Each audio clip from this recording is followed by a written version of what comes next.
ನಮಸ್ಕಾರ. ತಮಗೆಲ್ಲರಿಗೂ ಭಗವದ್ಗೀತೆಯ 11ನೇ ಅಧ್ಯಾಯದ ಪಾಠಕ್ಕೆ ಸ್ವಾಗತ. ಇಂದು ನಾವು 19, 20 ಮತ್ತು 21ನೆಯ ಶ್ಲೋಕಗಳನ್ನು ಕಲಿಯುವಂತಹ ಸಮಯ. ಅದಕ್ಕಿಂತ ಪೂರ್ವದಲ್ಲಿ 16, 17, 18ನೇ ಶ್ಲೋಕವನ್ನು ಪುನರಾವರ್ತನೆ ಮಾಡಿಕೊಂಡು ನಾವು ಮುಂದಿನ ಶ್ಲೋಕವನ್ನು ಕಲಿಯೋಣ. ಸಾನ್ವಿ, 16, 17, 18 ಈ ಶ್ಲೋಕಗಳನ್ನು ಹೇಳಮ್ಮ.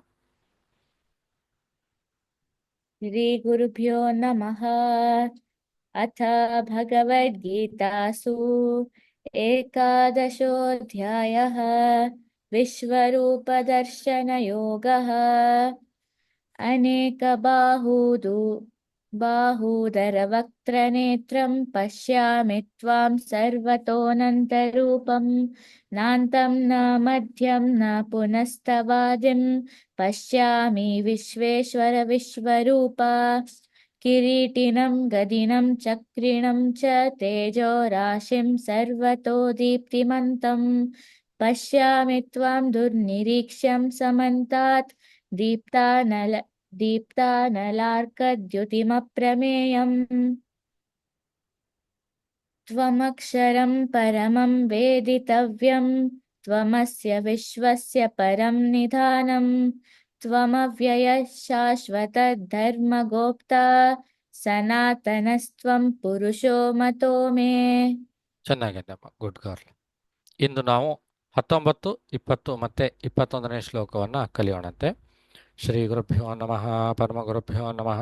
ಶ್ರೀಮದಾನಂದತೀರ್ಥ ಭಗವತ್ಪಾದಾಚಾರ್ಯ ಗುರುಭ್ಯೋ ನಮಃ. ಹರಿ ಓಂ. ಅನಾದಿಮಧ್ಯಾಂತಮನಂತವೀರ್ಯಂ अनादिमध्यान्तमनन्तवीर्यम् अनादिमध्यान्तमनन्तवीर्यम् अनादिमध्यान्तमनन्तवीर्यम् ಅನಂತಬಾಹುಂ ಶಶಿಸೂರ್ಯನೇತ್ರಂ अनन्तबाहुं शशिसूर्यनेत्रम् अनन्तबाहुं शशिसूर्यनेत्रम् अनन्तबाहुं शशिसूर्यनेत्रम् ಪಶ್ಯಾಮಿ ತ್ವಾಂ ದೀಪ್ತಹುತಾಶವಕ್ತ್ರಂ पश्यामि त्वां दीप्तहुताशवक्त्रं पश्यामि त्वां दीप्तहुताशवक्त्रं पश्यामि त्वां दीप्तहुताशवक्त्रम् ಸ್ವತೇಜಸಾ ವಿಶ್ವಮಿದಂ ತಪಂತಂ स्वतेजसा विश्वमिदं तपन्तं स्वतेजसा विश्वमिदं तपन्तं स्वतेजसा विश्वमिदं तपन्तम् ಅನಾದಿಮಧ್ಯಾಂತಮನಂತವೀರ್ಯಂ ಅನಂತಬಾಹುಂ ಶಶಿಸೂರ್ಯನೇತ್ರಂ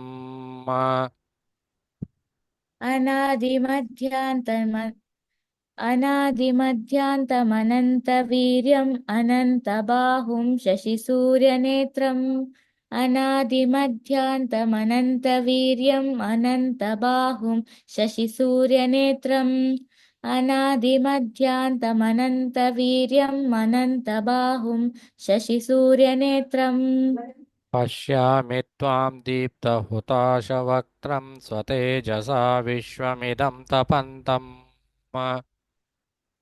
पश्यामि त्वां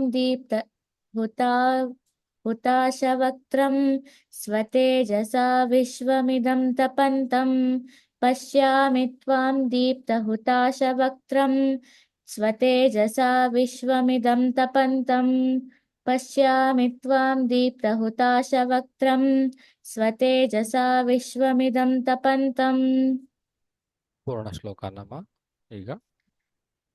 अनादिमध्यान्तमनन्तवीर्यम् अनन्तबाहुं शशिसूर्यनेत्रं पश्यामि त्वां दीप्तहुताशवक्त्रं स्वतेजसा विश्वमिदं तपन्तम् अनादिमध्यान्तमनन्तवीर्यम् अनन्तबाहुं शशिसूर्यनेत्रं पश्यामि त्वां दीप्तहुताशवक्त्रं स्वतेजसा विश्वमिदं तपन्तम् ಚೆನ್ನಾಗದ್ದಮ್ಮ.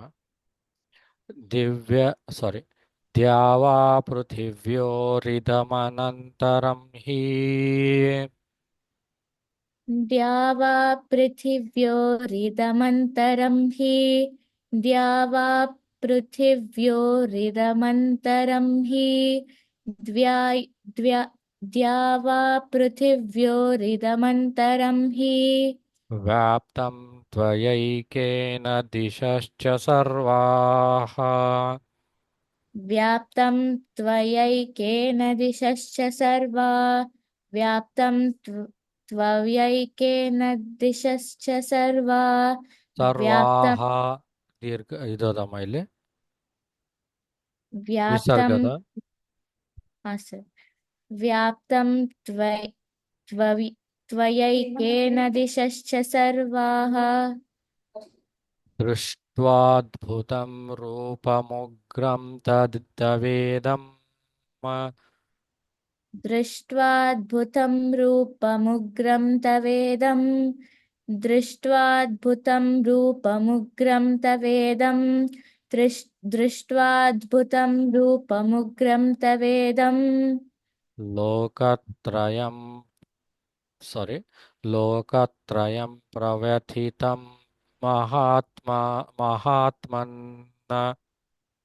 लोकत्रयं प्रव्यथितं महात्मन् ओके मತ್ತೊಮ್ಮೆ ಹೇಳ್ತೀನಿ लोक ನೋಡಮ್ಮ ತಡಿ ಮತ್ತೊಮ್ಮೆ ಹೇಳ್ತೀನಿ ಲೋಕತ್ರಯಂ ಪ್ರ ಪ್ರವ್ಯಥಿತಂ ಮಹಾತ್ಮನ್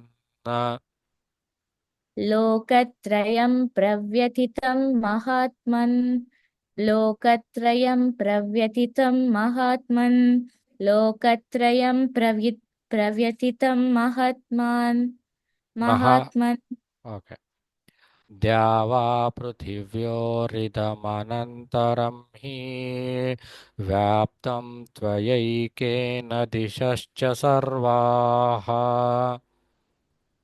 द्या वा पृथिव्योरिदमन्तरं हि व्याप्तं त्वयैकेन दिशश्च सर्वाः द्या वा पृथिव्योरिदमन्तरं हि व्याप्तं त्वयैकेन दिशश्च सर्वा द्या द्या वा पृथिव्योरिदमन्तरं हि व्याप्तं त्वयैकेन दिशश्च सर्वाः सर्वाः ओके दृष्ट्वाद्भुतं रूपमुग्रं तवेदं लोकत्रयं पृथिव्यथितं महात्मन् दृष्ट्वाद्भुतं रूपमुग्रं तवेदं लोकत्रयं प्रव्यथितं महात्मन् दृष्ट्वाद्भुतं रूपमुग्रं तवेदं लोकत्रयं प्रव्यथितं महात्मन् दृष्ट्वाद्भुतं रूपमुग्रं तवेदं लोकत्रयं प्रव्यथितं महात्मन् ಈ ಶ್ಲೋಕನ ಪೂರ ಅಂದ್ಬಿಡಮ್ಮ ಒಂದ್ಸಲ द्या वा पृथिव्योरिदमन्तरं हि व्याप्तं त्वयैकेन दिशश्च सर्वाः दृष्ट्वाद्भुतं रूपमुग्रं तवेदं लोकत्रयं प्रव्यथितं महात्मन् द्या द्या वा पृथिव्योरिदमन्तरं हि व्याप्तं त्वयैकेन दिशश्च सर्वाः दृष्ट्वाद्भुतं रूपमुग्रं तवेदं लोकत्रयं प्रव्यथितं महात्मन् द्या वा पृथिव्योरिदमन्तरं हि व्याप्तं त्वयैकेन दिशश्च सर्वा दृष्ट्वाद्भुतं रूपमुग्रं तवेदं लोकत्रयं प्रव्यथितं महात्मन् ಚೆನ್ನಾಗೈತಮ್ಮ ಗುಡ್ ಗರ್ಲ್ ಅಮೀಹಿ ತ್ವಾಂ ಸುರಸಂಘೌ ವಿಷ ಸಾರಿ ಮತ್ತೊಮ್ಮೆ ಹೇಳ್ತೀನಮ್ಮ ಅಮೀಹಿ ತ್ವಾಂ ಸುರಸಂಘೌ ವಿಶಂತಿ अमे हि त्वां संभविष्यन्ति ಸಂಘೌ ವಿಶಂತಿ सङ्घौ विशन्ति ಹ್ಮ್ अमी हि त्वां सुरसङ्घौ विशन्ति अमी हि त्वां सुरसङ्घौ विशन्ति ಕೇಚಿದ್ ಕೇಚಿದ್ ಭೀತಾ ಪ್ರಾಂಜಲಯೋ ಗೃಣಂತಿ केचिद्भी केचिद्भीता प्राञ्जलयो गृह्णन्ति ಮತ್ತೊಮ್ಮೆ ಹೇಳ್ತೀನಮ್ಮ, के ಒಂದು ಸ್ವಲ್ಪ ತಡಿ, ಮತ್ತೊಮ್ಮೆ ಹೇಳ್ತೀನಿ. ಕೇಚಿದ್ ಕೇಚಿದ್ ಭೀತಾಃ ಪ್ರಾಂಜಲಯೋ ಗೃಣಂತಿ. केचिद्भीता प्राञ्जलयो गृह्णन्ति केचिद्भीता प्राञ्जलयो गृह्णन्ति केचिद्भीता प्राञ्जलयो गृह्णन्ति स्वस्तीत्युक्त्वा महर्षिसिद्धसङ्घाः स्वस्तीत्युक्त्वा महर्षि सिद्धसङ्घाः स्वस्तीत्युक्त्वा महर्षि सिद्धसङ्घाः स्वस्तीत्युक्त्वा महर्षि सिद्धसङ्घाः स्तुवन्ति त्वा स्तुतिभिः पुष्कळाभिः. स्तुवन्ति त्वा स्तुतिभिः पुष्कलाभिः स्तुवन्ति त्वा स्तुतिभिः पुष्कलाभिः स्तुवन्ति त्वा स्तुतिभिः पुष्कलाभिः अमीहि त्वां सुरसङ्घौ विशन्ति केचिद्भीता प्राञ्जलयो गृणन्ति. अमीहि त्वां सुरसङ्घौ विशन्ति केचिद्भीता प्राञ्जलयो गृह्णन्ति अमीहि त्वां सुरसङ्घौ विशन्ति केचिद्भीता प्राञ्जलयो गृह्णन्ति अमीहि त्वां सुरसङ्घौ विशन्ति केचिद्भीता प्राञ्जलयो गृह्णन्ति स्वस्तीत्युक्त्वा महर्षिसिद्धसङ्घाः स्तुवन्ति त्वा स्तुतिभिः पुष्कळाभिः.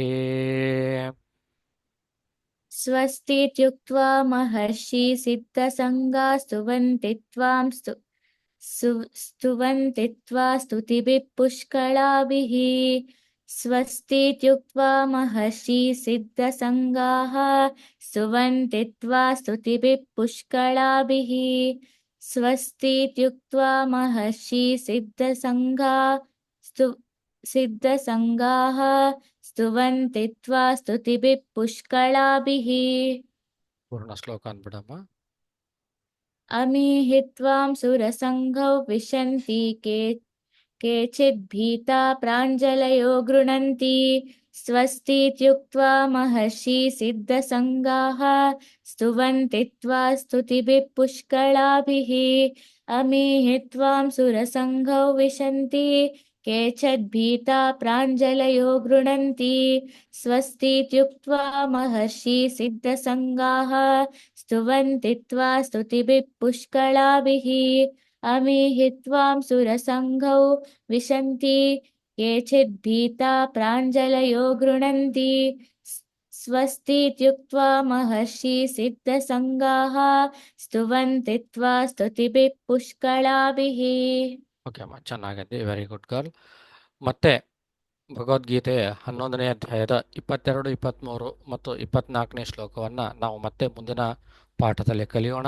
ಅಲ್ಲಿವರೆಗೂ ಎಲ್ಲರಿಗೂ ನಮಸ್ಕಾರ. ರಾಮ್ ರಾಮ್. राम